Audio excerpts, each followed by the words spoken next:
Watcher everyone, and welcome to another instalment of the Brockfoot Traveller, so called because of my mobility issues. I never go anywhere without my trusty walking stick, which has served me well in over a decade's worth of solo travelling. Today, we're still in Malta, but there's not a megalith in sight. For vids on Malta's megaliths, please click on the link above. But the site we're visiting today is truly historic. The ancient city of Mdina, sometimes referred to as the Silent City. Why? Well, we'll get to that shortly.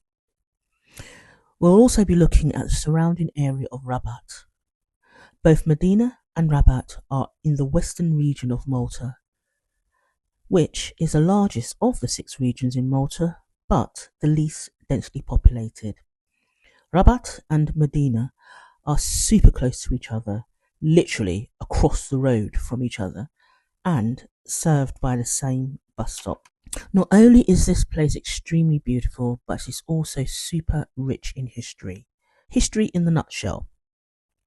The plateau Mdina is built on has been inhabited since prehistory. A bunch of Phoenicians from Crete established a colony known as An after their name of the island. Fun fact, did you know that the Phoenicians are thought to be the Canaanites from the biblical times? During the Second Punic War, around about 218 BC, the Romans had a word with the Phoenicians and captured Malta, renaming the city Melita, derived from the Greco-Roman name for the island. The Romans expanded the city and much of Rabat, in which they plonked their governance palace. Rabat served as the administration centre for the island at that time. After the fall of the Roman Empire, the city walls were fortified. About 870 AD, the island changed hands again and was taken and occupied by the Byzantines, who reconstructed the region into a more Arabic style. There was some sort of massacre in the 9th century, which unfortunately I can't find much more information on, and the city was abandoned for a while. In the 11th century, there was another change of hands when the Northern Kingdom of Sicily took the island and reintroduced Christianity. All the while, the city remained the capital of Malta.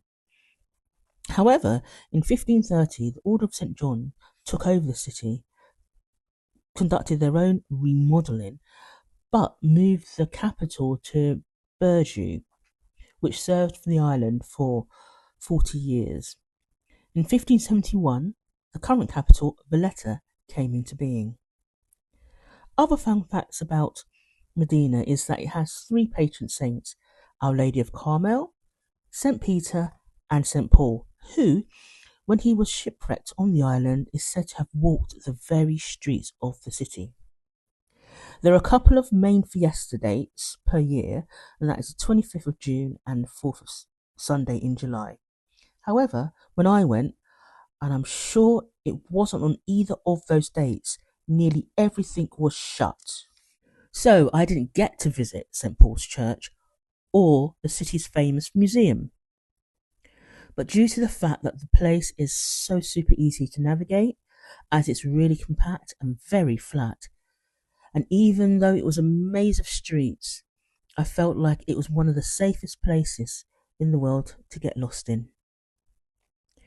When I visited back in 2023, there weren't many major shopping chains, just a lot of little authentic shops, which I couldn't visit as everything was closed. But the place is extremely medieval.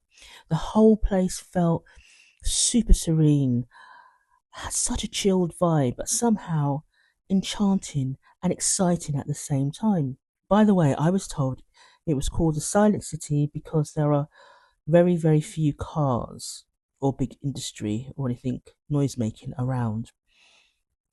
The food in the city within Mdina was nothing to write home about, but I did have the best meal I've ever had on my many visits to the island in a restaurant in Rabat. I really enjoyed my time in the city. Thank you for reliving those wonderful memories with me. As ever, I hope you enjoyed the video and would be most grateful if you could please like and subscribe, which would really help out this little channel. Until the next time, keep stepping. For more videos on Malta's megaliths, please click on the left, and for videos on travel safety tips, click on the right.